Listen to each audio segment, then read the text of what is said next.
ब्रह्मानन्दं सुखं केवलं ज्ञानमूर्तिं सर्वाधिकं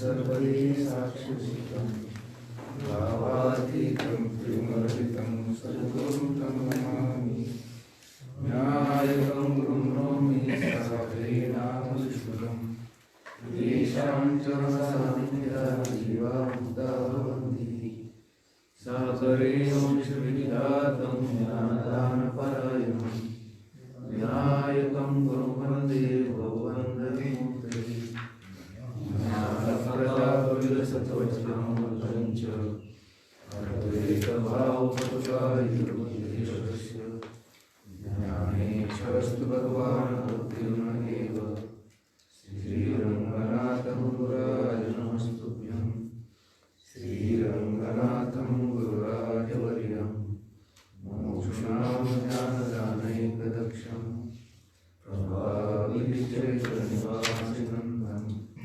नमामि वेदान्तविद्यावरिष्ठम्।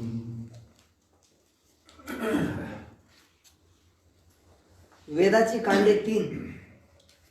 1 कर्म, 2 उपासना, 3 ज्ञान. वेदामध्ये 3 प्रकारची कांड आहे. कर्मकांड, उपासनाकांड आणि ज्ञानकांड. आणि श्रीमद भगवद्गीतेमध्ये सुद्धा ही 3 प्रकारची काय कांड आहेत. माऊली म्हटले कांडत्रय निरूपिणी आणि श्रुती जी ही कोडीसवाणी. श्रीमद भगवद्गीता म्हणजे काय? श्रुतीच आहे ती. कारण त्या श्रीमद भगवद्गीतेमध्ये 3 कांडाचं कांडत्रयाचं निरूपण केलेलं आहे. शरीर 3. 1 स्थूल, 2 सूक्ष्म, 3 कारण. चला, हे आपल्याला माहितीच आहे. स्थूल शरीर, सूक्ष्म शरीर आणि कारण शरीर. श्रवण 3. 1 श्रवण, 2 मनन, 3 निधिध्यासन. श्रवण, मनन आणि निधिध्यासन. श्रवण फल 3.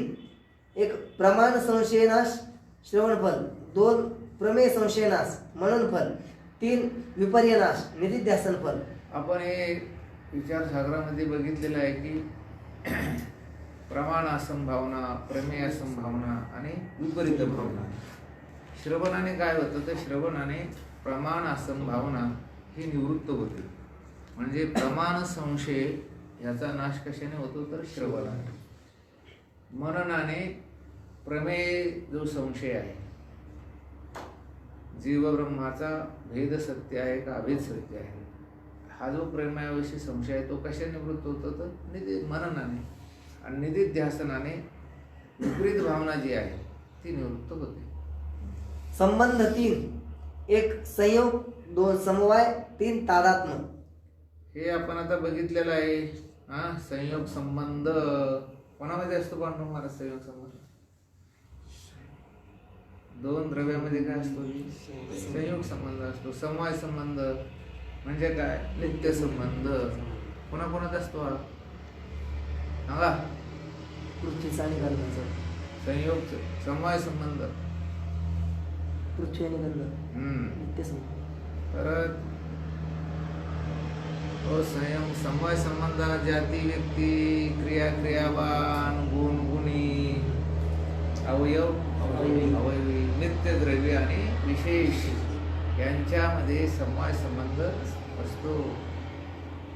हे पाठ केल्यानंतर तुम्हाला 10,000चा चेक मिळेल असं जर असतं ना तुम्ही ते पाठ ठेवलं असतं. तादात्म्य संबंध आपल्या वारकरी संप्रदायामध्ये किंवा वेदांतामध्ये कोणता संबंध मानलेला आहे? तादात्म्य संबंध. सुषुप्ती 3. 1 सुषुप्ती जागृती, 2 सुषुप्ती स्वप्न, 3 सुषुप्ती सुषुप्ती. तुमचा खोकला फार लांब ऐकू जातो पांडुरंग महाराज. मला बरेच लोक म्हणजे खोकलं तर कोण तुमच्यात? मला आमचा वाचणारच खोकला. ऐका, आपण आता पहिल्याने 3 अवस्था बघितल्या. जागृत जागृत, जागृत स्वप्न, जागृत सुसुप्ती. हे बघा, हे ध्यानात ठेवण्यासाठी असं काय होतं की त्याचं सूत्र त्याचं वर्म आपल्या लक्षात आलं की ताबडतोब लक्षात असेल. आणि आपण असं ओबड जर पाठ केलं तर मग ते ध्यानात बसत नाही. आपण क्रमशः जागृत स्वप्न सुषुप्तीत म्हणतो की नाही, जागृत स्वप्न आणि सुषुप्ती. अगोदर काय करायचं की जागृती पकडायची आणि मग जागृती पकडल्यानंतर जागृतीलाच धरायचं. जागृती दुसरी अवस्था कोणती, स्वप्न. मग काय धरायचं, जागृती स्वप्न. तिसरं काय करायचं की जागृती सुषुप्ती.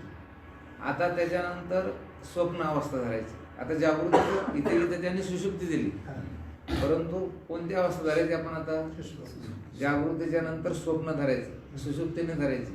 हे आता हे शिकताना हे शिकू आपण इथे. जेव्हा तुमच्या लक्षात ते राहायला पाहिजे ह्याच्यासाठी काय करायचं, आपण एक जागृतीचा जो क्रम आहे हा सोडला आता. जागृती, जागृत स्वप्न आणि जागृत सुषुप्ती. आता दुसरी अवस्था कोणती आपण बघतोय निसतत, स्वप्न अवस्था. मग स्वप्न अवस्था सुरू केली तर परत क्रमशः करायचं, स्वप्न जागृत, स्वप्न सुषुप्ती. आता परत कोणती अवस्था आपण बघतो, सुषुप्ती जागृती, सुषुप्ती स्वप्न, सुषुप्ती. असं एकदा याचं सूत्र लक्षात ठेवलं की तुमच्या या अवस्था कधी ध्यानातून जाणार नाही. आता सुषुप्ती जागृत, सुषुप्ती स्वप्न आणि सुषुप्ती अशा 3 प्रकारच्या अवस्था आहेत. हे बघा, सात्विक वृत्तीपूर्वक आपल्याला सुखानं जी निद्रा लागते त्याला काय म्हणायचं, सुषुप्ती जागृत. परत एकदा बोलतो की सात्विक वृत्तीपूर्वक जेव्हा आपल्याला सुखनिद्रा लागते, सुखानं झोप लागते, त्यावेळेस त्याला काय म्हणायचं, सुषुप्ती जागृत. काय होतं, आपण एखाद्या वेळेस थकलो, भजन वगैरे केलं किंवा पंढरपूरची आपण पायी वारी केली आणि झोपल्यानंतर आपल्याला त्या कालामध्ये सर्व काय असतं की त्या ठिकाणी सात्विक गुणाचा काय असतो की प्रकर्ष असतो. आणि मग झोपल्यानंतर तुम्ही बघा, वारीमध्ये किती झोपतो आपण, 5 तास जास्तीत जास्त, 4.5, 5, 6 तास झोपतो. पण एवढी सुखनिद्रा लागते ती, कारण त्याच्यामध्ये काय असते की सात्विकता असते. आणि सात्विकतेमुळे ती सुखाची निद्रा, त्याला काय म्हणायचं, त्याला काय नाव दिलं त्यांनी, सुषुप्ती जागृत. सुखनिद्रा, सुखाने झोप लागणे, याला काय म्हणायचं, सुषुप्ती जागृत. आता सुषुप्ती स्वप्न, कधी कधी तुम्ही रजोगुणामध्ये जर जास्त राहिला दिवसभर किंवा जास्त काल रजोगुणामध्ये राहता आणि झोप सुद्धा त्याला सुखपूर्वक लागत नाही, त्या झोपात सुद्धा काय असते की दुःख, अशी अविद्यावृत्ती जी असते ती दुःखाचीच असते. कशी असते, जास्त अधिक दुःख त्याच्यामध्ये. त्याला चिंता करीत जर तुम्ही झोपला, आधी तुम्ही जर चिंतन करा, चिंता करीत तुम्ही झोपा. भयंकर चिंता आपल्या डोक्यामध्ये बुद्धीमध्ये आणायची आणि तुम्ही झोपायचं. म्हणजे आता काय प्रयोग करू नका, पण चिंता करीत किंवा एखाद्या वेळेस तुमच्यावर आपत्ती आली आणि चिंता करीत मनुष्य झोपला, स्वप्न आणि जागृती राहत नाही, त्याला झोप लागते पण सुखपूर्वक नाही लागत. त्याला समाधान नाही राहत. त्या झोपेमध्ये जे आहे ना, त्याला असं पाहिजे तेवढं समाधान राहत नाही. म्हणजे त्या झोपेमध्ये त्याला असा दुःखाचा किंचितसा काय असतो की अंश असतो. याला काय म्हणायचं, सुषुप्ती स्वप्न. आणि सुषुप्ती मग तामस वृत्तीपूर्वक गाढ झोप, मग तमोगुणच. जेवण झालं की झोपून थोडासा उठला की चहा पितो, पुन्हा त्या ठिकाणी मला थोडासा नाश्ता करतो की पुन्हा झोपतो. म्हणजे सर्व तमोगुणाचाच प्रभाव अंतःकरणावर, याला काय म्हणायचं, सुषुप्ती. सोप्या भाषेत जेव्हा अंतःकरण वृत्तीवर सात्विक गुणाचा प्रभाव असतो आणि त्यावेळेस आपल्याला झोप लागली, त्याला काय म्हणायचं, सुषुप्ती जागृत. रजोगुणाचा प्रभाव असतो, त्यावेळेस झोप लागली तर सुषुप्ती स्वप्न. आणि तमोगुणच असतो. आता हे जे लोक आहेत मद्य वगैरे पिऊन झोपतात, झोपल्यानंतर एक काय म्हणायचे त्यांना, सुषुप्ती. चला, सुषुप्त्यादी 3, 1 सुषुप्ती, 2 मूर्छा, 3 समाधी. हे बघा, आता या 3ही अवस्थेमध्ये नानात्वाचं भान होत नाही, नानात्वाचं दर्शन होत नाही, अनेकत्वाचं दर्शन होत नाहीये. कधी आता सुषुप्तीमध्ये आपल्याला अनेक लोक दिसतात का? नाही. म्हणजे नानात्वाचं भान होत नाही. मूर्छा आली, एखाद्या वेळेस मार लागला, अपघात झाला, तेव्हा नानात्वाचं भान होत नाही. समाधीमध्ये नानात्वाचं भान होत नाहीये. हे सुषुप्तादी हा सगळा प्रकार आहे. स्वप्न 3. 1 स्वप्न जागृत, 2 स्वप्न स्वप्न, 3 स्वप्न सुसुप्ती. आता हे बघा, स्वप्न जागृत काय? स्वप्न जागृत ही अवस्था आपण पहिले कोणतं बघितलं की जागृत जागृत स्वप्न, जागृत सुषुप्ती. आता दुसऱ्या क्रमाला हे टाकायचं काय? स्वप्न जागृत. सत्य अर्थ का स्वप्नविषयी दर्शन, याला काय म्हणायचं? स्वप्न जागृत. काय होतं, कधी कधी काही काही पडणारी स्वप्न काही अंशामध्ये कशी असतात, ती सत्य घडतात, सत्य दिसतात. ज्ञानेश्वर माऊली म्हटले ना, आजी श्रवण इंद्रिया पाहिले, जे येणे गीता निधान देखील, ते स्वप्नच हे तुकले साच्या सरशी. ते वेगळ्या अर्थाने म्हटले माऊली ज्ञानावर आहे. पण व्यवहारामध्ये आपल्याला सुद्धा बऱ्याच वेळेस अनुभव येतो, एखादं शुभ स्वप्न पडलं तर कुठं तरी उठल्या उठल्या आपल्याला शुभ वार्ता ऐकायला मिळते. एखाद्याचं अशुभ स्वप्न पडलं तर उठल्या उठल्या बाहेर जात नाही, त्याला अशुभ वार्ता ऐकायला मिळते. याला काय म्हणायचं? स्वप्न जागृती. जगद्गुरु संत श्रेष्ठ तुकोबरायला अनुग्रह दिला. कुठे दिला? स्वप्नामध्ये. आणि मग स्वप्नामध्ये अनुग्रह दिला आणि तो कसा झाला? खरा. म्हणजे याला काय म्हणायचं? स्वप्न जागृती. तिथे हे हे हे सांगायचं, पडीला विसर स्वप्ना माझी, पण बाबाजी आपुले सांगितले नाम, आणि मंत्र दिला राम कृष्णारी. हे जगद्गुरु संत श्रेष्ठ तुकोबरायचं वैभव होतं. महाराज म्हणतात, मला अगोदरच तो मंत्र आवडत होता. आवडीचा मंत्र सांगितला सोपा, आणि जेणे नव्हे गुंफा कोठे काय. स्वप्नामध्ये दिलेला मंत्र, त्या मंत्राचा जप केल्यानंतर जगद्गुरु संत श्रेष्ठ तुकोबराय किती भक्तीचा त्यांनी त्या ठिकाणी महाराज प्रचार प्रसार प्रभाव वाढला. आणि आपल्याला जागृतीच मंत्र देऊन आपलं काही खरं नाही. याला काय म्हणायचं? स्वप्न जागृती. कित्येक असे स्वप्न आहे, तुम्ही पुराणं जर बघितली, त्या पुराणामध्ये अनेक अशा कथा आहेत की ज्या कथामध्ये स्वप्न पडतं, ते स्वप्न सत्यात उतरतं. याला काय म्हणायचं? स्वप्न जागृती. आपले ते हरिश्चंद्र राजा, त्यांनी जे दान दिलं होतं ते कुठे दिलं होतं? स्वप्नामध्ये दिलं होतं महाराज. स्वप्नामध्ये दान दिलं आणि जाग होत नाही, तो ब्राह्मण आला. आता हे काय? स्वप्न जागृती. दिलं दान कुठे? स्वप्नामध्ये. आणि जागृत होत नाही, तो ब्राह्मण आला आणि ब्राह्मणा सांगितलं आपलं दान द्या. तुम्ही दान कुठे केलेलं आहे? की ते स्वप्नात केलेलं आहे. याला काय म्हणायचं? स्वप्न जागृती. असं काय आहे का अनुभव तुम्हाला? कोण? आपल्याला तरी आहे बुवा, तुम्हाला नाही अजून पुढे. अरे त्याचं कारण आहे, तुमचा अधिकार कमी आहे. तुमचं नामस्मरण जप तर या गोष्टी कशा आहेत? कमी आहे. स्वप्न पडलं ना सकाळी 3च्या वेळेस, 3च्या दरम्यान, निश्चित ते वेगळ्या अर्थानं पडत असेल त्याचा थोडा अंदाज लावा लागतो, परंतु ते स्वप्न काही अंश कमी ना सत्यामध्ये उतरतं. याला काय म्हणायचं? स्वप्न जागृती. आता स्वप्न म्हणजे काय? स्वप्नामध्येच जे भ्रांतीचे विषय आहे, भ्रांतीचं ज्ञान आहे, त्याचं दर्शन, याला काय म्हणायचं? स्वप्न. आता स्वप्न बघितलं, स्वप्नात रज्जूवर सर्प दिसला, स्वप्नामध्ये शुक्तीवर रजत दिसलं, याला काय म्हणायचं? स्वप्न. स्वप्नात रज्जूवर सर्प दिसला, आता तुम्ही चालले आणि चालल्यानंतर तुम्हाला स्वप्न, अरे ही तर दोरी आहे, याला काय म्हणायचं? की स्वप्न. आणि स्वप्न सुषुप्ती. दृष्ट स्वप्न का अस्मरण, याला काय म्हणायचं? स्वप्न सुषुप्ती. म्हणजे त्याला रात्रभर स्वप्न पडत होते आणि सकाळी उठल्यानंतर त्याला विचारलं का हो स्वप्न वगैरे नाही? आपल्याला स्वप्नच पडत नाही म्हणतो. स्वप्न पडत नाही असं नाही, त्याच्या लक्षात राहत नाही, याला काय म्हणायचं? सुषुप्ती. ह्या स्वप्न सुषुप्ती हे लक्षात घ्या. ज्या पुरुषास स्वप्न सकाळी त्याचं स्मरण राहत नाही, त्याच्या एवढा तमोगुणी कोणीच नाही. काय सकाळी स्वप्न ध्यानात राहत नाही म्हणतो, ध्यानात राहत नाही, पडतच नाही म्हणतो. त्याचं म्हणणं काय आहे? स्वप्न पडतच नाही. पण याचा अर्थ असा आहे, स्वप्न त्याला पडतात पण काय होतं? त्याच्या स्मरणामध्ये राहत नाही. याला काय म्हणायचं? स्वप्न सुषुप्ती. म्हणून स्वप्न जागृती किंचित काही अंशामध्ये स्वप्न सत्यात उतरणे याला काय म्हणायचं, स्वप्न जागृत. आता अण्णा आपल्या तिथे एक तो मुलगा वारला, त्याच्या आजोबांनी सांगितलं रात्रभर मला असं माणसं स्वप्नात यायची, असे पटके घातलेली पांढरी पेटी घातलेली माणसं स्वप्नात. रात्र कधी स्वप्न पडलं नाही. असं स्वप्न काय पडतं बरं त्याला? पडलं. सकाळी उठल्यानंतर त्याचा नातू त्या तलावामध्ये पडला, आपल्या त्या शेततळ्यामध्ये. म्हणजे काय म्हणा त्याला आता, स्वप्न जागृती. स्वप्न स्वप्न आणि स्वप्न सुषुप्ती. सुसुप्त्यादी हेतुवादी 3.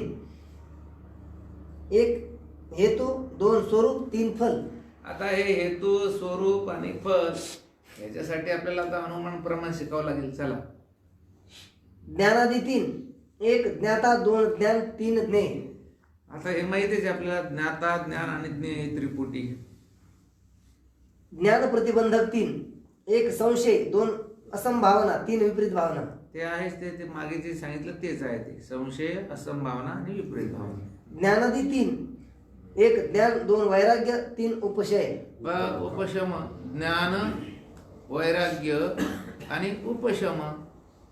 उपशम आहे का? उपशय.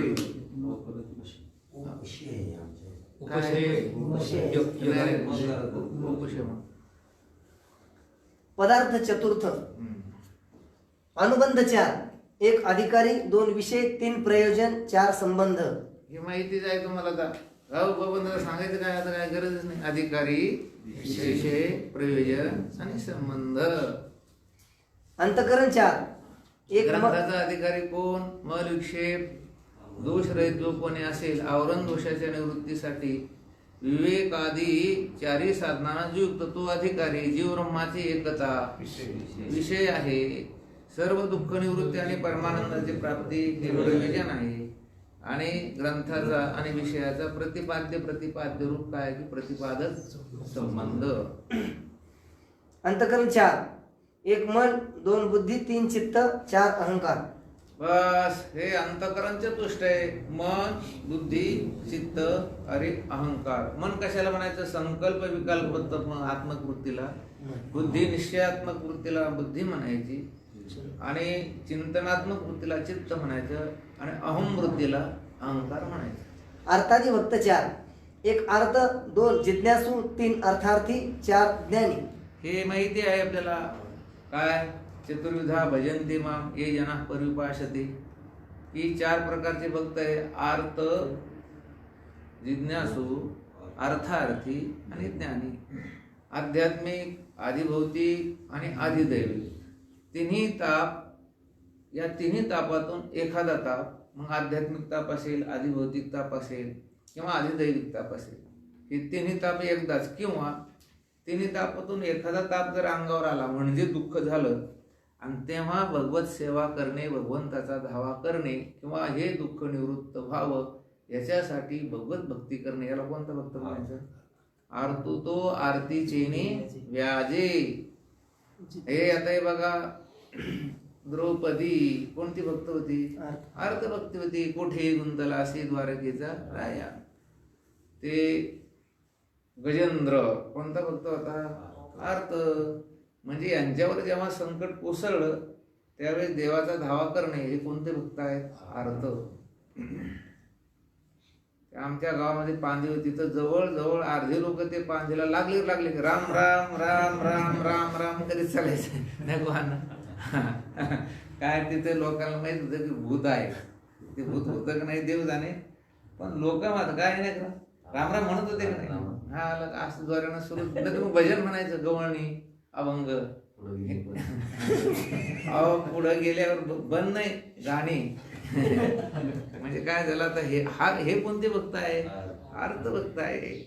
जिज्ञासू भगवत साक्षात्कारासाठी जे भगवंताची भक्ती करतात त्याला काय म्हणायचं? जिज्ञासू. आणि या लोकातील किंवा परलोकातील विषय मिळावेत ह्याच्यासाठी जी भक्ती करतात त्याला काय म्हणायचं? अर्थार्थी. आणि ज्ञानी हा काय की मला जीवनमुक्त पुरुष, म्हणजे जे पुरुषार्थ सिद्धी 4 घेऊन आपुल्या हाती रिगाला भक्तिपंथी जगात येतो, याला काय म्हणायचं की ज्ञानी भक्त. बघा ना तुम्ही, सुख दुःख समान सकल देवाचा कृपाळ, ज्ञानाचा उद्बोध भक्ती प्रेमा धन्य जगी तोची एक हरिरंगी नाही. हे कोणते भक्त आहे? तर हे ज्ञानी भक्त आहे म्हणा. ज्ञानी त्वात्मैव मे मतम ये उन्या भुजा ज्ञानी आत्मा माझा ऐसे बोललो कपिध्वजा सप्तमा अध्यायी. देव स्वतः म्हणतो ज्ञानी भक्त हा माझा आत्मा आहे. ते ओळीत चौथ्या ज्ञानाचं वर्णनच नाही का? ते घ्यायचंच आहे नुसतं अर्धोचं अर्ध चौथ्याचं खाली आहे ना हा. चौथ्याचे ठाई काहीच करणे नाही म्हणून बघतो एकूप आहे ज्ञानी जो.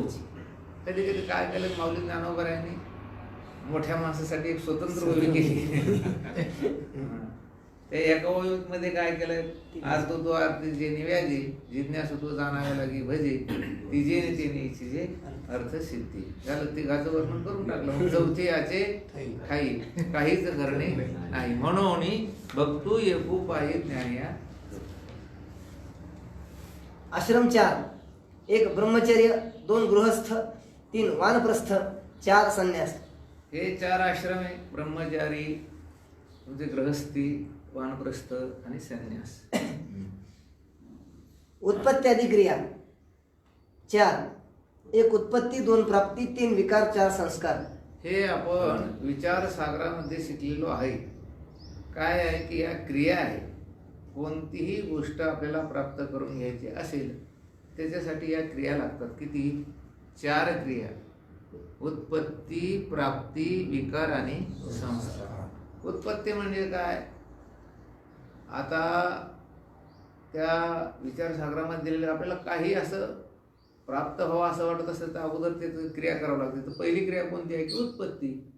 आता हे घट उत्पन्न करतात आहे का नाही? काय झालं? त्याची ती उत्पत्ती झाली. म्हणजे पहिलं लक्षण कोणतं की त्याचा जन्म व्हायला पाहिजे. म्हणजे तुम्ही जी क्रिया करता मग ते चाक फिरविणे, ती माती तोडणं ही क्रिया आहे. ही सर्व काय आहे की क्रिया आहे. आणि मग ही सर्व क्रिया केल्यानंतर त्याचं फल काय आहे? उत्पत्ती म्हणजे घटोत्पत्ती. हे त्याचं काय आहे की फल आहे. आता दुसरं आहे प्राप्ती. आता तुम्ही तुमच्या गावावरून मोटरसायकलवर चालत चालत क्रिया केली तर फल काय आहे त्याचं? इथे आल्यानंतर प्राप्तिरूप फल तुम्हाला प्राप्ती मिळाली की नाही? वांछित देश की प्राप्ती. तुम्हाला आश्रमात यायचं होतं ना पाठाला. मग इथे आल्यानंतर इथे बरोबर आलात हे त्याचं काय आहे की फल. म्हणजे जगामध्ये आपल्याला जे फलं मिळतात तर ते कधी कधी उत्पत्ती या उत्पत्ती जी क्रिया आहे त्या क्रियेपासून फल मिळतं. कधी कधी काय आहे की गमनागमन जाणं येणं प्राप्ती ज्याला आपण म्हणतो तर त्याच्यापासून ते फल मिळतं. कधी कधी विकारांना सुद्धा फल मिळतं. समजा अन्य रूपाची प्राप्ती. आता हे जर पीठ आणलं तसंच ठेवलं आणि त्याच्यामध्ये विकार झाला नाही तर आपल्याला तृप्ती होईल का बरं? नाही. मग काय करावं लागतं? पिठाची भाकरी बनवणे किंवा ज्वारीचं पीठ बनवणे म्हणजे फार काही शहाणपणा असं नाही. तो विकार आहे. काय आहे तो? काय रूपांतर झालं का नाही ते त्या पिठाचं भाकरीमध्ये. आणि म्हणून जैसे पाक रूप क्रियाचं फल काय आहे की अन्न का विकार पलटना. त्याच्यामध्ये काय होणार? बदल होणे. चौथा आहे संस्कार. आता संस्कार म्हणजे काय? संस्कार शब्दाचे 2 अर्थ होते. मलाची निवृत्ती आणि गुणाची प्राप्ती.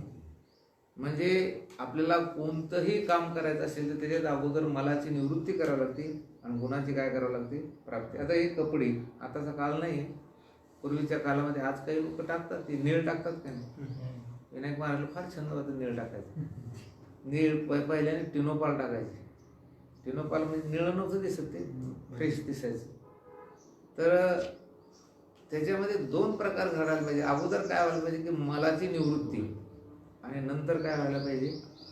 मग त्याच्यावर संस्कार. हा संस्कार आहे. याला काय म्हणायचं? संस्कार 2 प्रकारचे. एक मलरूप निवृत्ती आणि दुसरी त्या ठिकाणी संस्कार रूप प्राप्ती म्हणजे त्याच्यात गुणाची प्राप्ती.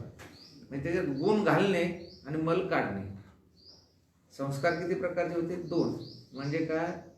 मल काढणे आणि गुण त्याच्यात टाकणे. सोप्या भाषेत अवगुण काढणे आणि गुण त्याच्यामध्ये टाकणे. आता नाही ते तो फारसा प्रकार राहिला नाही. 25-30 वर्षा अगोदर होतं पहा आपल्या त्या जालन्यामध्ये जर गेलात ना, तर आपण ते लोखंडी पूल आता थोडं राहिले वाटतं, त्या लोखंड्या पुलावर जर आपण गेलो तर अख्ख्या जालन्यातील कपडे धुणारी मंडळी तिथं कपडे घेऊन यायचे. पूर्ण धुतात का, अत्यंत प्रतिष्ठित लोकांचे तिथे कपडे धुवायला येते. आणि त्या नदीचं पाणी म्हणजे संपूर्ण जालन्याची घाण. संपूर्ण जालना जो आहे, संपूर्ण म्हणल्यापेक्षा ते वरचं जे जालना आहे, त्या जालन्यातील जे काही गटाराचं पाणी ते संपूर्ण त्या कुंडलिका नदीमध्ये सोडलेलं. काय फार काही स्वच्छ पाणी आहे का ते नाही. आणि त्याच्यामध्ये ते लोक काय करतात, ते कपडे धुतात आणि ते जाऊन ती भट्टीमध्ये ते घालतात आणि त्याच्यावर प्रेस मारली, कडक टोपी, कडक शर्ट. अहो याच्यामध्ये मल काढला नाही त्यांनी, उरपाटा मल त्याच्यामध्ये घातला, पण वरून काय केलं की त्याच्यावर एक संस्कार केला. काय केला? संस्कार. कशात संस्कार केला? ते नीळ असेल, तिनुपल असेल, त्याचं काय केलं? नुसता संस्कार केला. तर तसं इथे संस्कार दोन प्रकारचे, की मलाची निवृत्ती व्हायला पाहिजे आणि गुणाचे त्याच्यावर काय व्हायला पाहिजे, की संस्कार व्हायला पाहिजे. निरोध ही आपण युक्तीचा हे बघा, बाहेर शौचाला पाणी नाही म्हणत नेणार नाही ते, इतकं घाणेरडे ते पाणी. आणि तसं आज जर अवगुण तसेच तसे असेल आणि वरतून जर तुम्ही केवळ असे नुसते परमार्थाचे संस्कार घालत असेल, त्याला फारसा काही उपयोग नाही पडत. आता थोडा नाही असं नाही, त्याचा लाभ आहे थोडा, परंतु ज्याला खरोखर आपण संस्कार म्हणतो, संस्कार तसे नाही. अगोदर संस्कार म्हटलं की पहिली घाण निघायलाच पाहिजे. आणि या वरच्या संस्कारानं फार झालं, दिसायला चांगलं दिसेल, ते कापडं दिसायला चांगलं दिसतं. पण आपल्यासारखा माणूस तर काही केलं तर ते अंगात घालणार नाही. आणि म्हणून आता हे बघा, आजही सुद्धा हे वस्त्र वगैरे निळी करायची असली तर काय करतात? तसंच करतात. की भगवी वस्त्र करणारे आमचे जे संन्यासी लोक ते पण तसंच करतात बरं का. ते काय करतात? नवं कापड आणतात, त्याच्यात ते अगोदर जो मळ असते ज्याला आपण खळ म्हणतो, ती खळ काय करतात? सर्व धुवून काढतात. गेरू वगैरे आणतात आणि त्या गेरूमध्ये ते काढून, रंगामध्ये काढून त्याच्यात ते टाकतात. म्हणजे काय झालं? दोन प्रकार केला. अगोदर त्याच्यातील मल काढला, नंतर त्याच्यावर ते घातलं. म्हणून त्याला काय म्हणायचं? संस्कार. निरोध युक्ती 4. 1 अध्यात्म विद्या, 2 साधुसंग, 3 वासना त्याग, 4 प्राणायाम.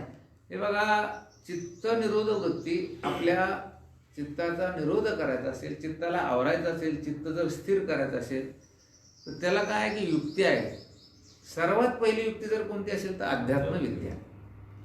कारण अध्यात्म विद्येने चित्ताचा काय होतो? निरोध होतो. त्याचं कारण आहे की आपलं चित्त ज्याच्यामध्ये गुंतलेलं आहे त्याच्या मिथ्यात्वाचा निश्चय झाल्यानंतर ते कशाला गुंतूच शकत नाही. आपण ती नेहमी एक गोष्ट सांगत असतो की एक गोसावी महाराज नेहमीप्रमाणे त्या गावामध्ये भिक्षा मागायला गेले, पीठ मागायला गेले. अशी त्यांची ठरलेली घरं गेले. तिथं आलं निरंजन म्हणून त्यांनी काय केलं की ती आरोळी ठोकली. आता ती जी बाई होती ती पीठ घेऊन येणार होती. पीठ काय एवढे वंजुळभर पीठ, ते पीठ घेऊन येत, पण तिचे हात कशांतरी शेणाने वगैरे भरलेत. म्हणजे बाबा फक्त एक 2 मिनिट थांबा म्हणे, मी सडा समर्जन करते, माझे हात भरलेले आहेत, मी धुते आणि तुम्हाला ती भिक्षा वाढते. आता त्या घराच्या पुढं काय होतं? असं सिमेंट कॉन्क्रीटचा रस्ता होता आणि जुने 10 पैसा 50 जुने जे पैसे ना 10, 5 पैसे किंवा जुन्या काळातील तो पैसा असा त्या ठिकाणी ते पहिल्यानं चांदोळी रुपये असायचे. आजही सुद्धा काही लोकांना ते सापडते. आता त्या महाराजाचा काय झाला? गैरसमज झाला. तो जुना चांदोळी रुपयासारखा काय दिसला? तो असा रुपया दिसला. महाराजाला असं वाटलं की 1 रुपया जुना काळ तो, आताचा काळ नाही समजा, 1 रुपया. आता त्या काळामध्ये एका पैशाला 1 धडा ज्वारी वगैरे सगळी यायची. ती 1 रुपयात 1 क्विंटल ज्वारी एवढा तो त्या काळातला तो रुपयाचा काय होता भाव. महाराजांनी विचार केलाय, एक चिमूटभर पीठ याच्यासाठी थांबायचं. आणि ते पोरगं काय करत होतं? असं ते रुपये घेऊन गाडा असं करीत होतं. इकडून असं त्याला जमिनीवर असं फेकायचं, ते पळत जायचं ते असं पैसा फिरत. महाराजाच्या पायाजवळ पैसा पडला. महाराजाला वाटलं हे 1 रुपया घेतला तर जवळजवळ 1 क्विंटल ज्वारी किंवा गहू येतील त्या काळामध्ये. आणि ह्या चिमूटभर पिठासाठी काय सांगायचं, त्यानं बरोबर पायाच्या बोटाचा आहे अंगठा आणि ते अंगठ्या शेजारचं बोट, त्याच्यात बरोबर तो पैसा पकडला, मागं पाय केला, खिशात घातलं, महाराज निघाले, साधू निघाले. तो मुलगा, ते छोटा मुलगा रडायला लागला, म्हणे आई बाबांना माझा गाडा चाललेला म्हणे. आई म्हणजे जाऊ दे म्हणे, खोटाच आहे म्हणे तो, जाऊ दे, काय म्हणते म्हणते जाऊ दे, खोटा आहे म्हणे तू. खोटा म्हणल्यावर महाराजाला असं वाटलं नेहमीच आता पिठ जाते आणि याचं काही मिळत, कारण येता येणार नाही आपल्याला, आपण चोरी केल्यामुळं. फेकून त्याला पैसा, काय फेकला तो पैसा, खोटा आहे, मिथ्या आहे, हे त्याला कळालं. मग त्या मिथ्या पैशाविषयी त्याच्या अंतःकरणामध्ये जे काही चित्तात आसक्ती निर्माण झाली, तिचा रोध झाला का नाही, थांबलं का नाही ते. आणि म्हणून अध्यात्म विद्या काय करते की चित्ताचा निरोध, साधूची संगती हा चित्ताचा आपोआप रोध करण्याचा, निरोध करण्याचं काय फार मोठं साधन आहे. संत संगतीमध्ये राहिले तुम्ही, साधूच्या संगतीमध्ये राहिले की आपोआप चित्ताची काय होते, त्या ठिकाणी महाराज एकाग्रता होते. म्हणजे चित्त हे काय होतं की निरोधित होतं. त्याच्यानंतर वासना त्याग, आता हे तर आपल्याला माहिती आहे, वासना सर आपण टाकूनच दिली. वासनेमुळे चित्त चंचल होत आहे, वासनाच नसेल तर चित्त चंचल व्हायचं काही कारण नाही. आणि प्राणायाम, प्राणावर आयाम, आयाम म्हणजे ताबा.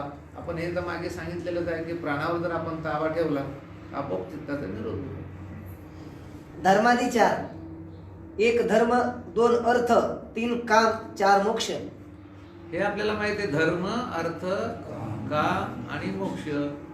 सकाम वा निष्काम कर्म करणं याला काय म्हणायचं, धर्म. पुन्हा या लोकातील किंवा परलोकातील जे भोग आहेत ते भोगण्याविषयी काय जे साधन आहे त्याला काय म्हणायचं, अर्थ म्हणजे पैसा. परलोकात भोगायचं असेल तर सकाम पुण्य.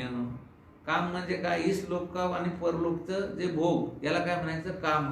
काम शब्दाचा अर्थ काय, इच्छा आणि भोग. आणि मोक्ष तर आपल्याला माहिती आहे, सकळ दुःख निवृत्ती आणि परमानंदाची प्राप्ती. पुरुषार्थ 4, 1 धर्म 2 अर्थ 3 काम 4 मोक्ष. बस हे 4 पुरुषार्थच आहे. विवेकादी 4, 1 विवेक 2 वैराग्य 3 षटसंपत्ती 4 मुमुक्षुता. हे विवेकादे 4 आहेच तुम्हाला माहित, विवेक, वैराग्य, समाधी, षटक आणि मुमुक्षु. भूतग्राम 4, 1 जरायुज 2 अंडज 3 स्वेदज 4 उद्भिज. हे बघा, हे भूतग्राम किती आहे, 4. म्हणजे 84 लक्ष योनी आहे, पण त्या 84 लक्ष योनी या फक्त 4 योनीमध्ये. किती योनीमध्ये आहे, 4. पहिली कोणती आहे की जरायू, म्हणजे मनुष्य, पशु, याला कोणतं म्हणायचं, जारज किंवा जरायुज. सोप्या भाषेमध्ये जार किंवा नाळ ज्याला असते त्याला काय म्हणायचं, जारज. दुसरं काय, अंडज. पक्षी, सर्प, अंड्यातून ज्यांचा जन्म होतो त्याला काय म्हणायचं, अंडज. उद्भिज, या पृथ्वीतून जे वृक्ष वगैरे उत्पन्न होतात त्याला काय म्हणायचं, बीजापासून उत्पन्न होणार त्याला काय म्हणायचं, उद्भिज. स्वेदज, स्वेदज म्हणजे काय, हा, गो, लिखा, हे घामापासून जे उत्पन्न होणार आहे त्याला काय म्हणायचं, स्वेदज. घाम येतो की नाही आपल्याला. पहिली खरी संपत्ती होती बा, आता काय संपत्ती नाही. बाय आपलं काम नसलं की डोकं सोडलं की वा निघायचे 25, 50, 50 एका वेळेला. सधान श्रीमंत लोक होते पहिल्यांदा. बन्यानी काढलं तर बनेलेला आतून काय लिखा माणसाच्या डोक्यामध्ये व्हायच्या. विद्यार्थ्याच्या पांडुरंग महाराज शाळेत आमच्या बरोबर काही विद्यार्थी होते, ते अशा मानेवरती काय यायचे की यायचे, कारण स्नान किंवा हे जे सुविधा होती. म्हणून आताचा जो काळ आहे ना हा खूप चांगला आहे, अतिशय. म्हणजे सुबत्ता भरपूर आहे, एवढी काही दैन होती की त्या काळामध्ये नाही. आता दैन आहे की त्या काळात भयंकर काय होती, गरिबी होती, दारिद्र्य होतं, खायला प्यायला भेटत नव्हतं, सुविधा नव्हत्या, पण अंतःकरण चांगली होती. आता हे सगळं झालं, काय झालं, पण हे थांबा ना माणसं. नाही तर आता जर आपल्याला दिलेल्या या सगळ्या याच्यात परिस्थितीमध्ये माणूस जर शांत राहिला ना, खूप चांगलं आहे सध्या. मैत्रादी 4, 1 मैत्री 2 करुणा 3 मुदिता 4 उपेक्षा. हे मैत्री, मैत्री म्हणजे काय की एखादा श्रीमंत आहे किंवा एखादा गुणी आहे किंवा एखादा ईश्वर भक्त आहे आणि यांच्याविषयी अंतःकरणामध्ये माझेपण असणं, याला काय म्हणायचं? मैत्री. म्हणजे दैवी संपत्ती गुणानं जो युक्त आहे किंवा एखाद्या वेळेस सद्गुणी आहे, गुणवान लोक असतात, गायक वादक किंवा एखादा चांगला गुण त्याच्या ठिकाणी असेल किंवा एखादा ईश्वर भक्त असेल, त्यांच्याविषयी आपल्या अंतःकरणामध्ये हे माझे आहेत अशी वृत्ती निर्माण होणे, याला काय म्हणायचं? मैत्री. माझे आहेत असं समजायला पाहिजे, म्हणायला नाही पाहिजे. महाराज म्हटले ना, ते माझे सोयरे सज्जन सांगाती आणि पाय आठवेती तुटव पाहिजे, याला मैत्री म्हणायची. मैत्री कशाला नाही म्हणायची, कशाला मैत्री म्हणायची नाही. मैत्री त्यांनी इथं फार सुंदर चिंतन दिलं की सद्गुणी लोक असतील, जे दैवी संपत्तीयुक्त लोक आहे, एवढंच नव्हे तर जे ईश्वर भक्त आहे, तर ह्यांच्याविषयी ममत्व बुद्धी, माझेपण जी बुद्धी आहे, ह्याला म्हणायचं मैत्री. दुसरं काय? करुणा. तर जे काही दुःखी लोक आहेत, कष्टाने पीडित लोक आहेत किंवा जे जिज्ञासू आहेत, आजही बघा तुम्ही काही जिज्ञासू असे आहेत, ते बिचारे काही मानित नाही, ते काही असं प्रतिकूल परिस्थितीला फारसं काही ते त्या गांभीर्याने घेत नाही, त्याचं दुःख मानित नाही, पण अडचणीत आहे, त्याच्यामुळे ते योग्य त्या ठिकाणी ज्ञान प्राप्त करू शकत नाही. आता ऋषिकेशला वगैरे आपण गेलो ना, तिथं विद्यार्थ्यांना राहण्याची खाण्याची भयंकर काय की अडचण आहे. पण अशा लोकांविषयी अंतःकरणामध्ये दया येऊन तिथं त्यांना काही दान करणं, पैसे देणं, याला काय म्हणायचं? करुणा. एखादा अपघातात सापडला किंवा एखाद्याला तर दुर्धर आजार झाला, गरीब आहे, आणि त्याला आपण पैसे जर दिले, काही मदत केली, तर ही काय झाली? करुणा झाली. महाराज म्हटले ना, जे का रंजले गांजले त्याशी म्हणे जो आपुले, याला काय म्हणायचं? करुणा. किंवा खरी करुणा कोणती सांगू का? की अविद्या जलातून त्या देवाला बाहेर काढून त्याचा उद्धार करणे, ही सर्वात मोठी खरी काय आहे की करुणा आहे. आता तुम्ही साधू संत काय, आता तुम्ही कृपावंत साधू संत देवता. त्याच्यानंतर काय की मुदिता. हे बघा, तेच सांगितलं त्याने. मुदिता तीच आहे की पुण्यवान किंवा गुणवान किंवा ईश्वर किंवा जे मुक्त झालेले आहेत ह्यांच्याविषयी अंतःकरणात प्रीती, याला काय म्हणायचं? मुदिता.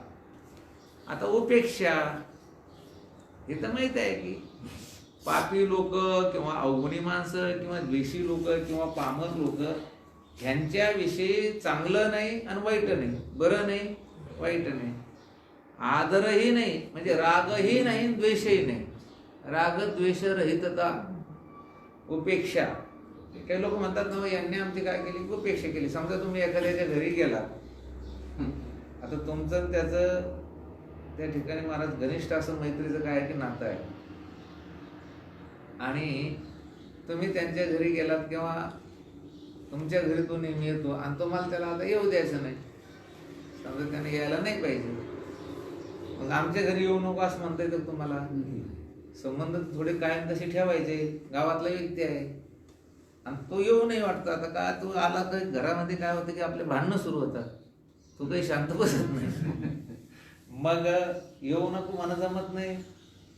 पहिल्यांदा त्याचा आदरात येते, या चहा पाणी हे ते सर्व, मग काय राग म्हणजे प्रीती. नंतर उपेक्षा करायची पाहिजे. उपेक्षा कशी करायची? तो आला की आपला पेपर वाचत बसायचं, नाही तर टी व्हीवर बघत बसायचं. फक्त सुरुवातीला एकदा जे हरी घालायचं त्याला, पुन्हा काय चाललं काय नाही काही विचारायचं नाही. मग तो 2-3 वेळेस जातो, मग काय म्हणतो, जाऊ दे काय जायचं घरी, त्याने आमची लय उपेक्षा केली, 2-3 वेळेस गेलो, त्याने आमच्याकडे बघितलं सुद्धा नाही. म्हणजे राग द्वेष रहित वृत्ती ही काय आहे की उपेक्षा. मोक्ष द्वारपाल 4. 1 क्षम, 2 संतोष, 3 विचार, 4 सत्संग. हे मोक्षाचे कोण आहेत? द्वारपाल. द्वारपालाला फार महत्व आहे. किती मोठा अधिकारी असेल तर त्या अधिकाऱ्याचा जो पुढे बसलेला असतो तो कोण असतो? द्वारपाल. राजाच्या पुढे द्वारपाल, मंत्र्याच्या समोर द्वारपाल, महाराजाच्या पुढे द्वारपाल. महाराजाची भेट होती का नाही होती याची कोणावर अवलंबून आहे? द्वारपालावर. तसं मोक्ष जो आहे तर मोक्षाचे द्वारपाल आहे शम. सर्व वासनांचा निग्रह किंवा अंतःकरणाचा निग्रह हे मोक्षाचे कोण आहे की द्वारपालच आहे. संतोष, विचार विवेक आणि सत्संग. योग भूमिका 4. 1 वाणीलय, 2 मनोलय, 3 भूमिलय, 4 अहंकारलय. ते भूमीच्या ऐवजी बुद्धिलय. बुद्धिलय. बुद्धिलय हे आता योगाच्या भूमिका आहेत. योगामध्ये काय आहे? वाणीचा लय करतात, मनाचा लय करतात, बुद्धीचा लय करतात, अहंकाराचा लय करतात. वर्ण 4. 1 ब्राह्मण, 2 क्षत्रिय, 3 वैश्य, 4 शूद्र. हे ब्राह्मण, क्षत्रिय, वैश्य आणि शूद्र 4 वर्ण. वर्तमान ज्ञान प्रतिबंध निवृत्ती हेतू 4. हे बघा, आता वर्तमान कालामध्ये आपल्याला ज्ञान होऊ देत नसेल, जे प्रतिबंधक असतात ते आपल्याला ज्ञान होऊ देत नाही. मग त्या प्रतिबंधाच्या निवृत्तीला हेतू कोण आहे? तो प्रतिबंध निवृत्त झाला पाहिजे, त्याचं चिंतन आता चाललंय. 1 समाधी, 2 श्रवण, 3 मनन, 4 निधिध्यासन. हे बघा, हे जे आहे समाधी म्हणजे हे 6, हे काय होतात की तुमच्या ज्ञानाला प्रतिबंध करणारे जे आहे त्यांची निवृत्ती करतात. काय काय? शम, दम, उपरती, तितिक्षा, श्रद्धा, समाधान. श्रवण हे सुद्धा काय करतात? बुद्धी की मंदता का निवर्तक है. म्हणजे शम काय करतो? हे वर्तमान जे आपल्या ब्रह्मज्ञानासाठी प्रतिबंध करतात त्यांच्या निवृत्तीला हे हेतू आहे. मग शमदमादी काय करतात? विषयासक्ती नावाचा दोष घालवतात का नाही? अंतकरणामध्ये अंतकरण निग्रह असेल, इंद्रिय निग्रह असेल, तितिक्षा असेल, तर काय करतात? ते विषयासक्तीचा दोष घालवतात. श्रवण काय करतं? बुद्धिमांद्य नावाचा दोष घालवतात. बुद्धिमांद्य हा काय की प्रतिबंधच आहे. ब्रह्मज्ञानास प्रतिबंध हेतू कोण आहे? बुद्धिमांद्य नावाचा दोष. हे कशानं जातो? सतत सतत श्रवण केल्याने जातो. विषयासक्ती कशाने जाते? शमाना. शम, दम, उपरती, तितिक्षा, श्रद्धा, समाधान. मननाने काय होतं की आता कुतर्क हे सुद्धा आपल्याला ज्ञान प्रतिबंधच आहे. कुतर्क कसं काय खरंच असेल काय? हे कशाने जातं? मननानं. आणि निधिध्यासनानं जे विपरीत भावना आहे की सतत सतत हे सर्व श्रवण मनन करून सुद्धा देह मीच आहे असंच वाटतं.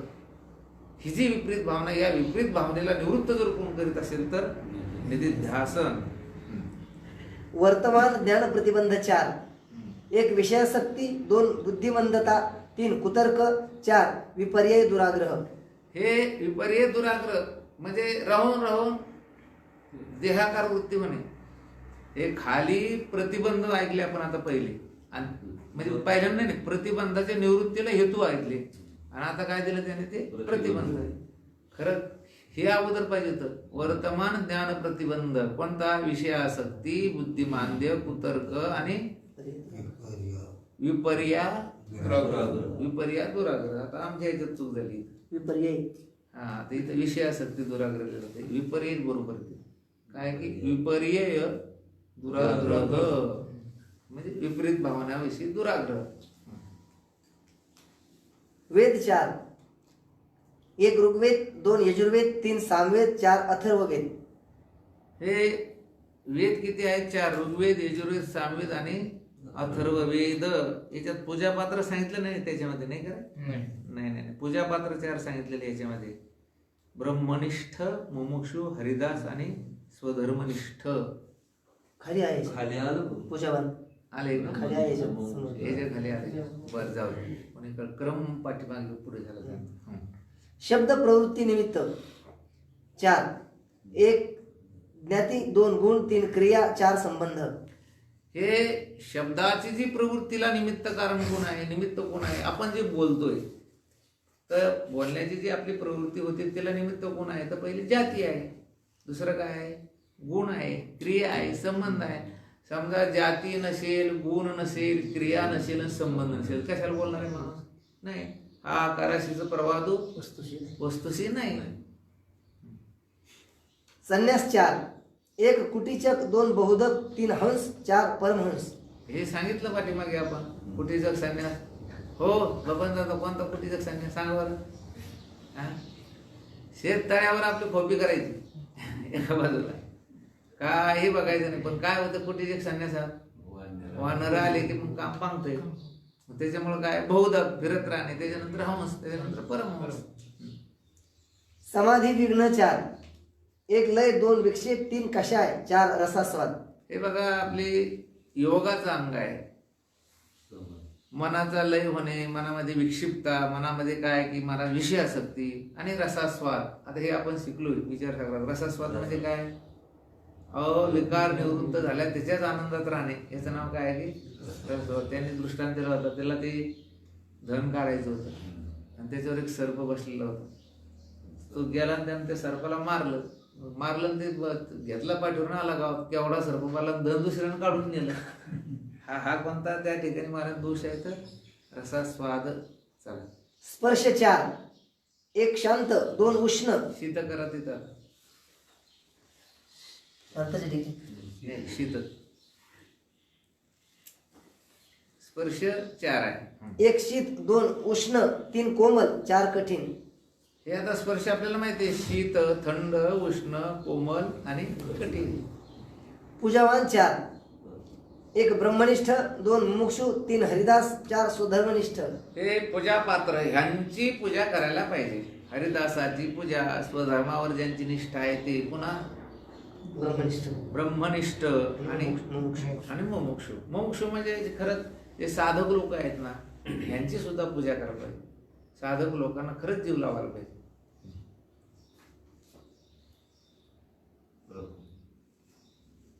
प्रमाण 4, 1 प्रत्यक्ष, 2 अनुमान, 3 उपमान, 4 शब्द. हे न्यायशास्त्रकार किती प्रमाण मानतात? 4च. म्हणून त्यांनी इथे 4 प्रमाण दिलेली आहे. ब्रह्मविदादी 4, 1 ब्रह्मविद, 2 ब्रह्मविद्वर, 3 ब्रह्मद्वीर्यान, 4 ब्रह्मद्वीरद्वरिष्ठ. हे ब्रह्मविदादी, ब्रह्मविद, ब्रह्मविद्वर, ब्रह्मविद्वर्यान आणि ब्रह्मविद्वरिष्ठ. ब्रह्मविद कोणाला म्हणायचं की सत्वापत्ती या भूमिकेवर जो आरूढ झाला त्याला काय म्हणायचं? ब्रह्मविद. आता हे तुम्ही लिहून ठेवलं तरी चालेल. ब्रह्मविद कुणाला म्हणायचं? सत्वापत्ती भूमिकेवर आरूढ झालेला. ते नुसतं सत्वापत्ती करा, जास्त लिहिण्यापेक्षा जागीच त्याच्यात लिहायचं बबनराव नाही तर हा बस. हे काय लिहिताना काय करायचं की ब्रह्मविदवर 1 नंबर टाकायचा, इकडे 1 नंबर टाकायचा, सत्वविद करायचं किंवा आहेच नंबर तिथं 1 करायचं इकडे. सत्वापत्ती भूमिका. ब्रह्मविदवर असंसक्ती भूमिका.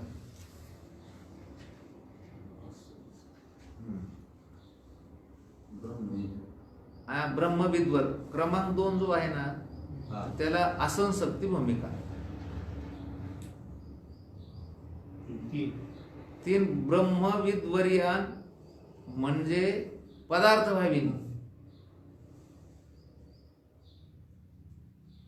आणि 4 ब्रह्मविद वरिष्ठ ही तुर्यका.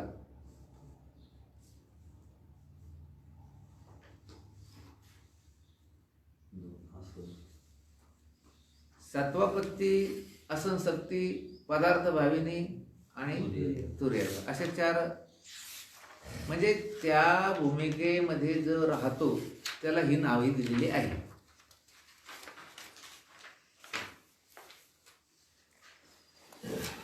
पदार्थ पंचमविध. अभाव 5, 1 प्राक, 2 प्रध्वंस. हे बघा, नास्ती प्रतीतीचा विषय म्हणजे इथं काही नाही अशा प्रतीतीचा जो विषय त्याला काय म्हणायचं? अभाव. इथं काय? इथं कोण आहे? इथं कोणीच नाही. काय झालं? तो अभाव. अभाव 5, 1 प्राकभाव, 2 प्रध्वंस, 3 अन्योन्य, 4 अत्यंत, 5 सामायिक. हे बघा, आता पहिला अभाव आपल्याला माहिती आहे, आपण शिकलेलो आहोत. प्राग अभाव, जन्मापूर्वी नसणे हा कोणता आहे की प्राग अभाव. प्रध्वंस अभाव, नाशाच्या नंतर नसणे हा काय आहे की प्रध्वंस. अन्याच्या ठिकाणी अन्याचा परस्पराचा जो अभाव याला काय म्हणायचं? अन्योन्य अभाव. अत्यंत अभाव, 3 कालविषयी जो अभाव त्याला काय म्हणायचं? अत्यंत अभाव. वायूच्या ठिकाणी रूपाचा कधी भाव आहे तर कधीच नाही, सतत काय आहे की अभाव आहे. आणि सामायिक अभाव म्हणजे तिथं भावही आहे आणि अभावही आहे. आता मोबाईल आता इथं काय घेतला, आता काय झाला अभाव, आता काय झाला भाव. याला काय म्हणायचं सामायिक अभाव. अज्ञानाचे भेद 5. 1 माया अविद्या रूप अज्ञान. 2 ज्ञान क्रिया शक्ती रूप. 3 विक्षेप आवरण रूप. 4 समष्टी व्यष्टी रूप. 5 कारण रूप. हे बघा, आता हे अज्ञानाचे थोडे थोडे त्यांनी भेद दिले. माया अविद्यारूप अज्ञान म्हणजे काय आहे? अज्ञानालाच काय म्हणतात माया. काय म्हणायचं? विद्यारण्य स्वामी अज्ञान को माया, समष्टि अज्ञान मय ईश्वर की उपाधि और अविद्या विष्टी. याला काय म्हणायचं? समष्टी जे अज्ञान आहे ते त्या ब्रह्माची उपाधी आहे आणि विष्टी अज्ञान ही कोणाची उपाधी आहे? हे कुटस्थाची. म्हणजे ईश्वराची उपाधी कोणती झाली? समष्टी अज्ञान. आणि जीवाची उपाधी कोणती झाली? विष्टी अज्ञान. याला काय म्हणायचं? माया अविद्यारूप अज्ञान हे नाव त्याला आलं. म्हणजे ईश्वराची उपाधी माया आणि जीवाची उपाधी अविद्या. याला काय म्हणायचं? माया अविद्यारूप अज्ञान. आता ज्ञान क्रिया शक्तीरूप अज्ञान. आता अज्ञानाला ज्ञानशक्ती आणि क्रियाशक्ती जे मानतात, हे जे अज्ञान आहे ना, नाही अज्ञानालाच ज्याला काय अज्ञानालाच ज्ञानशक्ती आणि अज्ञानालाच क्रियाशक्ती जे मानतात त्याला काय म्हणायचं? ज्ञान क्रियाशक्ती रूप अज्ञान. हे बघा, रज्जूचं जे अज्ञान आहे, तर रज्जूचं जे अज्ञान आहे त्या रज्जूपै चैतन्य आश्रित असणारी जी अविद्या आहे, तर त्या अविद्येतील तमोगुणाचा परिणाम काय आहे? सर्प. आणि सत्वगुणाचा परिणाम काय आहे? सर्पज्ञान. त्याला काय म्हणायचं? ज्ञान क्रिया शक्तिरूप अज्ञान. आता पुढे विक्षेप आवरण रूप काय की अज्ञान. पुन्हा आता हे तर आपण बघितलं, अज्ञान काय करतं की पहिलं आवरण घालतं आणि नंतर काय करतं? विक्षेप निर्माण करतं. हे विक्षेप आवरण रूप अज्ञान. समष्टी व्यष्टी रूप अज्ञान. आता तेच ईश्वराची उपाधी जीवाची उपाधी कारण रूप अज्ञान. काही काही लोक काय म्हणतात की संपूर्ण जगाचं उपादान कारण जे आहे मल प्रकृति में ईश्वर की उपाधि रूप मानते, तीस पक्षी में उपाधि वाला जीव माने है. म्हणजे संपूर्ण विश्वाचं उपादान कारण अज्ञान माया मानणे, याला काय म्हणायचं? कारण रूप अज्ञान. उपवायू 5. हे बघा, आता हे माग जर तुम्ही शिकले नाही ते काय कळणार आहे? हे उपादान कारण निमित्त कारण हे शिकले जर नाही ते कळत नाही. संपूर्ण जगाचं उपादान कारण माया आहे, याला काय म्हणायचं? कारण रूप अज्ञान. उपवायू 5. 1 नाग. 2 कुर्म. 3 कृकळ. 4 देवदत्त. 5 धनंजय. हे आपण पंचप्राण मानले, व्यान समान उदान प्राण अपान. काही लोक काय करतात की 5 उपप्राण मानतात. मग नाग म्हणजे आपण जे उद्गार काढतो की नाही, आपले जे उद्गार निघतात त्याला काय म्हणायचं? नाग. पुन्हा आपले जे पापणे लावतात याला काय म्हणायचं? कूर्म. आपल्याला जी म्हणजे खोकला वगैरे येतो, शीग येते, याला काय म्हणायचं? कृकल. पुन्हा देवदत्त, तो काय करतो की अंग फुगितो, त्याला देवदत्त. धनंजय, त्याचं काही दिलं नाही त्याने. हा पंचीकरण आहे बा त्याचं 5. हा प्रेतामध्ये असतो. हो. चला. कर्म 5. 1 नित्य. 2 नैमित्तिक. 3 काम्य. 4 प्रायश्चित्त. 5 निषिद्ध. हे बघा, ते 5 कर्म नित्य कर्म. वेदाने जे आपल्याला कर्म म्हणून सांगितलेलं आहे त्याला कोणतं कर्म म्हणायचं? नित्य. ते करायलाच पाहिजे. वेदानं ज्याचं विधान केलेलं आहे त्याला नित्य कर्म. नैमित्तिक कर्म म्हणजे काय? हे जे घरी पितर वगैरे हे जे असतात त्याला कोणतं कर्म म्हणायचं? नैमित्तिक कर्म. काम्य कर्म गुरुचरित्राचं पारायण नाही, कोणतं कर्म आहे? काम्य कर्म. निष्काम करता येतं बरं का ते, तसं काही नाही.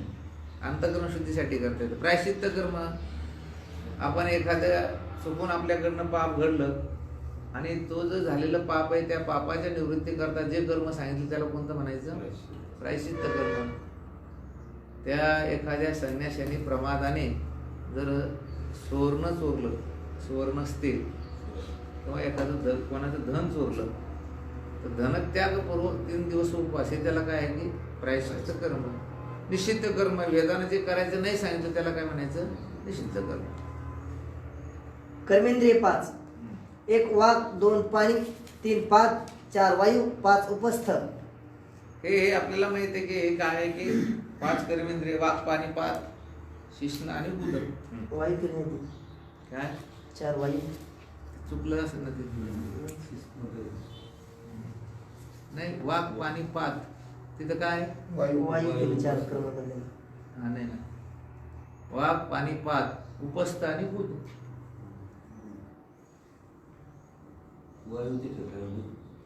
हा वाईट ठिकाणी काय? बुध. हा उपस्थ आहे त्याच्यात. हा, उपस्थ आहे. 5 वायू उपस्थ. हा चला. कोश 5. 1 अन्नमय, 2 प्राणमय, 3 मनोमय, 4 विज्ञानमय, 5 आनंदमय. हे माहिती जे आपले झालेलेच आहे कोश. क्लेश 5. 1 अविद्या, 2 अस्मिता, 3 राग, 4 द्वेष, 5 अभिनिवेश. हे पतंजलीने हे मानलेले काय आहे की क्लेश आहे. अविद्या, अविद्या सुद्धा 4 प्रकारची. काय की दुःखाविषयी सुखबुद्धी ही काय आहे? अविद्या आहे. दुःख आणि त्याच्याविषयी सुखाची बुद्धी होणं याला काय म्हणायचं? अविद्या. अनात्म्याविषयी आत्मबुद्धी आहे. अनात्मा त्याच्याविषयी आत्मबुद्धी झाली याला काय म्हणायचं? अविद्याच. त्याच्यानंतर अनित्याविषयी नित्यबुद्धी याला म्हणायचं अविद्या. पुन्हा जे अशुची आहे, अतिशय घाणेरडे आहे त्याच्याविषयी शुचिबुद्धी याला काय म्हणायचं? अविद्या. अस्मिता म्हणजे काय? बुद्धी आणि आत्मा हे वेगळे वेगळे असून ते एक वाटणं याचं नाव काय आहे? अस्मिता. राग म्हणजे दृढ आसक्ती. राग म्हणजे एखाद्या विषयी अंतःकरणामध्ये अतिशय आसक्ती याला काय म्हणायचं? राग. त्याच्यानंतर द्वेष म्हणजे क्रोध. अभिनिवेश मरणाच्या भयाला काय म्हणतात? अभिनिवेश.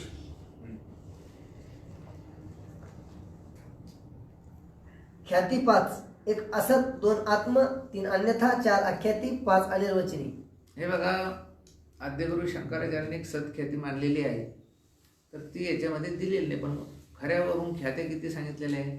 असत ख्याती शून्यवादी यांची आहे. त्याच्यानंतर आत्मख्याती क्षणिक विज्ञानवादी यांची ती आहे.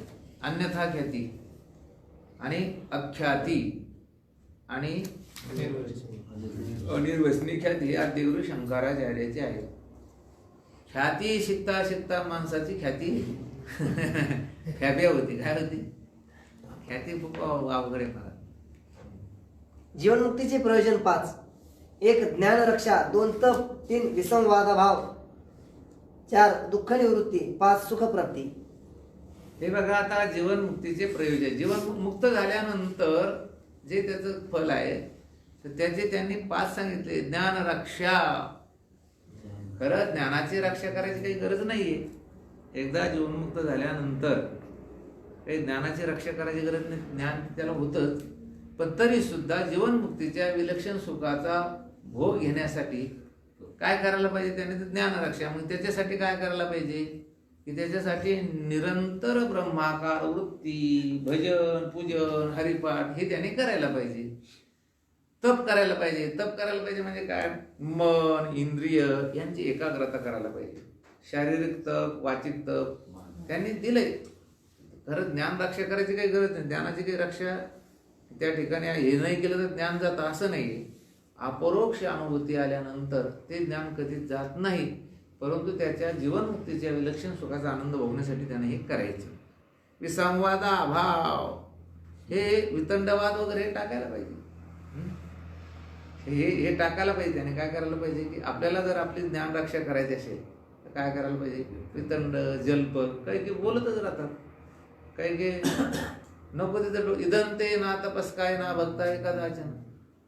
ज्याला गरज नाही त्याच्या ठिकाणी पुन्हा ब्रह्मज्ञान तू ब्रह्म आहे हे त्यांच्यासाठी डोकं लावायचं नाही. दुःख निवृत्ती काय करायचं? त्यांनी प्रत्यक्ष जेव्हा जेव्हा प्रतिकूल परिस्थिती उत्पन्न होईल, अंतःकरणात दुःख झाल्यासारखं वाटलं तिथं जागच राहून तिथं काय करायचं? दुःख निवृत्ती.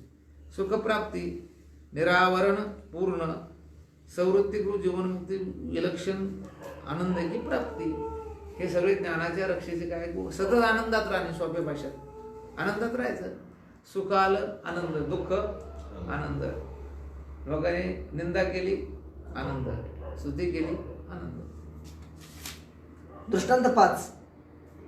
1 शुद्धीवर रजत प्रतीती, 2 दोरावर सर्व प्रतीती, 3 स्थानूमध्ये पुरुष प्रतीती, 4 आकाशामध्ये नीलता, 5 मरुभूमीवर जल प्रतीती. हे आपल्याला माहिती आहे. आता शुक्ती, रजत, रज्जू, सर्प, स्थाणू, पुरुष, मृग, जळ आणि आकाशाच्या ठिकाणी निळीपणा. नियम 5. 1 शौच, 2 संतोष, 3 तप, 4 स्वाध्याय, 5 ईश्वर प्रणिधान. हे नियम आहे योगामध्ये सांगितलेले आहे, योगाचे आहेत. पण आपण सुद्धा शौच म्हणजे अत्यंत पवित्र असायला पाहिजे, स्नान वगैरे करून. संतुष्ट राहायला पाहिजे, काया वाचा मनानं तप करायला पाहिजे. स्वाध्याय आपल्या दररोज थोडा का आपण स्वाध्याय करायला पाहिजे. हे आपलं ज्ञानेश्वरी वाचन, गीतेचं वाचन, ब्राह्मणानं त्याचं ते वेदाच्या शाखेचं काय करायला पाहिजे, वाचन करायला पाहिजे. याला काय म्हणायचं, स्वाध्याय. हे आठवले शास्त्रीनं मग त्याच्यावरच काढलं की बाबा तुम्ही विशिष्ट काही क्रिया करीत असताना याचा अगोदर काय करा, स्वाध्याय करा. जेवत असताना अमैश्वर नरू उत्पापराण्याम देमाश्रिता, झोपताना तुम्ही हे अमुक अमुक, सकाळी उठल्यानंतर करा देवसते लक्ष्मी, असं काय सांगितलं त्यांनी, स्वाध्याय. म्हणून स्वाध्याय तो आहे. ईश्वर प्रणिधान. ईश्वर प्रणिधान म्हणजे सारखं ईश्वराशी त्या ठिकाणी महाराज चिंतन करणं. ईश्वरासाठी देह, काया, वाचा, मन जीवन याला काय म्हणायचं, ईश्वर प्रणिधान. प्रलय 5. 1 नित्य, 2 नैमित्तिक, 3 दिन, 4 महा, 5 अत्यंतिक. हे नित्य प्रलय, नैमित्तिक प्रलय, हा नित्य प्रलय आहे. आपलं जे आयुष्य चाललंय ना, हा कोणता प्रलय आहे, नित्य प्रलय आहे. हे आपण दिवा लावतो आणि दिवा लावल्यानंतर हे बघा, ते दिवा एकदा लागला रे लागला की त्या तेलाचा काय सुरू झाला, म्हणजे नाश सुरू झाला की नाही, म्हणजे तो नित्य प्रलय आहे. आपल्याला वाटत नाही. आताच काल परवालाच बातमी होती की 20 वर्षानं भूगर्भामध्ये सोनं सापडणार नाही. जे सुवर्णाचे खाणी आहे ना, त्या म्हणजे काय होऊन राहिलं होतं, त्याचा आता प्रलय होऊन राहिला. आता आपल्याला असं वाटतं हे लोक दिवसा काय करतात, हे दिवे लावून ठेवतात पाहिजे, बल्ब. काय म्हणे आपला आकडा टाकलेला आहे म्हणे, आपल्याला तरी काय करायचं म्हणे. पण शेवटी त्याचा विनाश होतो का नाही. हा, एक तर आपण त्या महामंडळाचं विनाकारण वीज काय करतो, खर्च करतो. आणि दुसरी गोष्ट याच्यावर लोड येतो का नाही, आयुष्य कमी होतं त्याचं. तद्वत हा नित्य प्रलय आहे. महाराज म्हणतात आयुष्य जात आहे पहा आणि काळ जपत असे महा, सोयी त्याचा भोरवा ध्यानेरा. याला काय म्हणायचं, नित्य प्रलय, नैमित्तिक प्रलय. आता इथे सांगितलेलं आहे त्यांनी की नैमित्तिक प्रलय. त्यांनी असं दिलं की ब्रह्मदेवाच्या रात्रीच्या निमित्तानं जे प्रलय होतो म्हणजे नाश होतो त्याला काय म्हणायचं, नैमित्तिक प्रलय. ब्रह्मदेवाची जर रात्र झाली तर या जगाचा सुद्धा काय होतो की विनाश होतो, त्याला कोणता प्रलय म्हणायचा, नैमित्तिक प्रलय. दुसरा जर प्रलय तुम्हाला आपल्या स्वतःच्या विष्टी स्वरूपात जर बघायचा असेल तर मूर्छा येणे, मार लागणे, आपण झोपलो, हे कोणता प्रलय आहे, नैमित्तिक प्रलय आहे. दिनप्रलय, ब्रह्मदेवाच्या दिवसामध्ये जो प्रलय होतो त्याला काय म्हणायचं, दिनप्रलय. म्हणजे काय, ब्रह्मदेवाचे 14 मन्वंतर त्याच्यामध्ये प्रत्येक जो नाश त्याला काय म्हणायचं की दिनप्रलय. 14 मन्वंतर त्या ब्रह्मदेवाच्या एका दिवसात होते. 1 मन्वंतर झालं की त्याला काय म्हणायचं, दिनप्रलय. आणि त्याच्यानंतर कोणता प्रलय, महाप्रलय. सर्व जीवाचं भोग देणारं प्रारब्ध एकदा संपुष्टात आलं की त्याला काय म्हणायचं, महाप्रलय. किंवा दुसऱ्या भाषेत असंही सांगता येईल, एका दिवसाचं भोग देणारं प्रारब्ध संपलं की जीवाला झोप लागते, हा कोणता प्रलय आहे, नित्य प्रलय. समाधी वगैरे लावणं हा कोणता प्रलय आहे, नैमित्तिक प्रलय. सर्व जीवाचं एकदाच भोग देणारं प्रारब्ध संपलं मग ते 12 वर्ष काय होतं की महाराज ऊन तापतंय, त्याच्यानंतर पाऊस पडतोय, त्याच्यानंतर पुन्हा वारा सुटतो, मग याला काय म्हणायचं? महाप्रलय. आणि शेवटी कोणता आहे? आत्यंतिक ब्रह्मज्ञान झालं की कोणता प्रलय? सकल दुःखाची निवृत्ती आणि परमानंदाची प्राप्ती. कोणता प्रलय सोपा आहे? म्हणून आत्यंतिक प्रलय खूप सोपा आहे. सर्वात सोपा प्रलय कोणता? छगनराव, अत्यंत ब्रह्मज्ञान संपादन करायचं. जगाचा प्रलय कधी पुन्हा जग निर्माण व्हायचं कामच नाही. प्राणाधिक 5. 1 प्राण, 2 अपान, 3 व्यान, 4 उदान, 5 समान. हे आपल्याला माहितीच आहे. प्राण, अपान, समान, व्यान, उदान. भेद 5. 1 जीवेश्वराचा, 2 जड जीवाचा, 3 जीव जडाचा, 4 ईश्वर जडाचा, 5 जड जडाचा. हे भेद आपल्याला माहितीच आहे, आपण शिकलोच ते. ब्रह्म 5. 1 भेद, 2 कर्तृत्व, 3 संग, 4 विकार, 5 सत्यता. काय म्हटलेलं आपण पाठीमागे? भ्रांती. भ्रांती, भेद भ्रांती, कर्तृत्व भोक्तृत्व भ्रांती, संग भ्रांती, विकार भ्रांती आणि जगत सत्यत्व भ्रांती. ब्रह्मनिवर्तक दृष्टांत 5. 1 बिंब प्रतिबिंब, 2 लोहित स्फटिक, 3 घटाकाश, 4 रज्जू सर्प, 5 कनक कुंडल. हे बघा, आपल्याला आता भ्रम निवृत्त करायचं असेल तर त्याच्यासाठी दृष्टांत कोणते शिकायचे? मग पहिला कोणता आहे? बिंब प्रतिबिंब. दिसत असला तरी तो काय आहे की भ्रम आहे.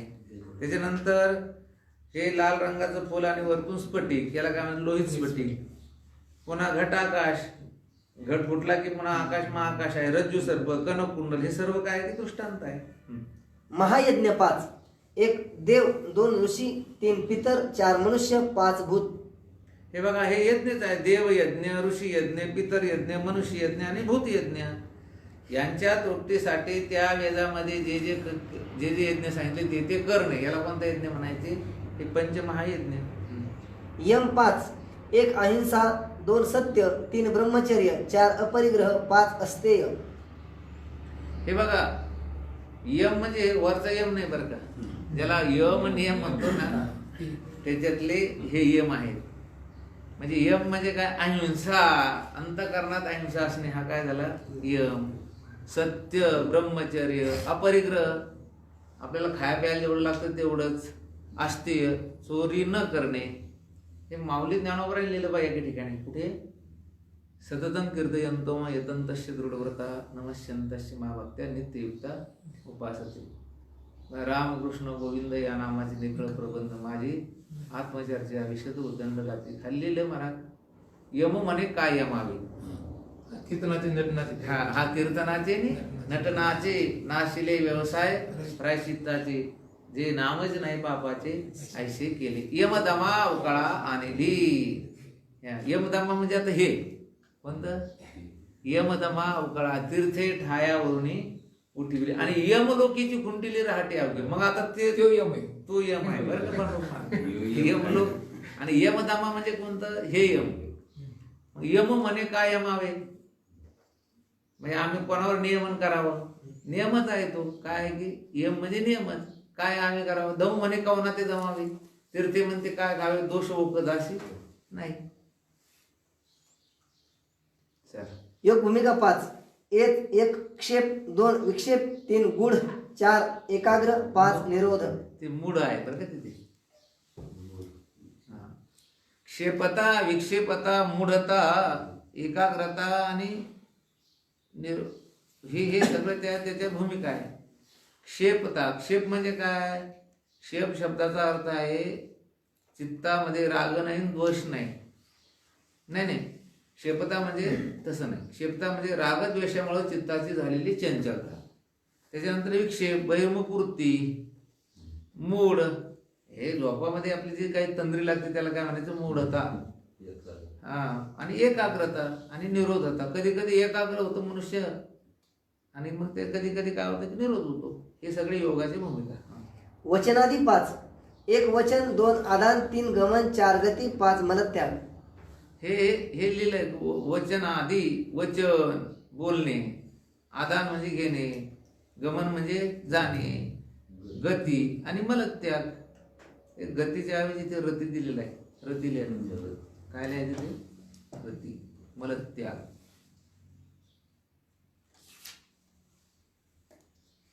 शब्दादी 5. एक शब्द, 2 स्पर्श, 3 रूप, 4 रस, 5 गंध. हे बघा, शब्दात किती शब्द, स्पर्श, रूप, रस, गंध, भूत. चला, स्थूल भूते 5. एक पृथ्वी, 2 आप, 3 तेज, 4 वायू, 5 आकाश. हेत्वाभास 5. हे बघा, आता हे हेत्वाभास जे आहे ना, ते वाचले नाही तरी चालतात, तुम्ही वाचून घ्या फक्त. कारण त्याच्यासाठी आपल्याला अनुमान प्रमाण शिकावं लागेल. कोणतं? आणि अनुमान प्रमाण हे हेत्वाभास शिकता शिकता माणसं डोकं गरम होऊन जाईल, तर तुम्हाला कळणार नाही. एक सव्याभिचार, 2 विरुद्ध, 3 सत प्रतिपक्ष, 4 असिद्ध, 5 बाधित. हे सव्यभिचार हेत्वाभास, विरुद्ध हेत्वाभास, सत्प्रतिपक्षी हेत्वाभास, असिद्ध हेत्वाभास आणि बाधित हेत्वाभास. आपलं राहिलं ना ते पुढे तर्कसंग्रह, तुम्ही जे शिकले नाही पुढे जाईल. ज्ञानेंद्रिय 5. एक श्रोत्र, 2 त्वचा, 3 चक्षु, 4 रसना, 5 घ्राण. पदार्थ षड्विध. अजीवत्वादी 6. एक अजीवत्व. हे जे आहे ना, हे अजीवत्वादी जे सांगितलं, हे सर्वचे सर्व जे काही साधक लोक आहे, संन्यासी लोक आहे, किंबहुना जे साधू लोक आहेत, तर त्यांच्या जीवनामध्ये कसं असायला पाहिजे म्हणून हे त्यांनी सांगितलं. अजीवत्व, नपुसकत्व, पंगुत्व, अंधत्व, बहिरत्व, मुग्धत्व. हे बघा, आता रसविषयी आसक्ती रहित, याला काय म्हणायचं? अजीवत्व. हेच खायला पाहिजे, हेच पाहिजे मला तरच जेवण करणार. तूप पाहिजेच, हा सदान महाराज, श्रीखंड पाहिजे. हे पाहिजे नाही. हे असलं तरी चालतं, नसलं तरी चालतं, जसं असेल तसं. त्याला काय म्हणायचं? अजीवत्व. नपुसकत्व. नपुसकत्व म्हणजे नपुसकच असायला पाहिजे असं नाही, परंतु त्याच्या ठिकाणी निर्विकारता असणे, याला काय म्हणायचं? हे कसं असायला पाहिजे? त्यांनी तसे दिले 2-3 ते, परंतु अंतःकरणामध्ये काम नसणे, याला काय म्हणायचं? नपुसकत्व. पंगुत्व म्हणजे तो फिर्या नसायला पाहिजे, सोप्या भाषेत. काय केलं? दम नाही. या गावात त्या गावाला, त्या गावात त्या गावाला, त्या गावात त्या गावाला. अंधत्व. अंधत्व म्हणजे काय? दिसून न दिसल्यासारखा. बधिरत्व तेच, व्यर्थ काही ऐकायचं नाही. मुग्धत्व आणि व्यवहारविषयी शून्यता. व्यवहार काही त्याला कळत नाही, याला काय म्हणायचं? मुग्धत्व. अनादि पदार्थ 6. जीव, ईश्वर, शुद्ध चैतन्य, अविद्या, चैतन्य अविद्या संबंध, त्याचा भेद. हे आपण काल मागे आपल्या ह्या विचार बघितलेलं आहे. राहिलेल्या विषयाचं बघितलं. कुंडलिक वरदा विठ्ठल श्री ज्ञानदेव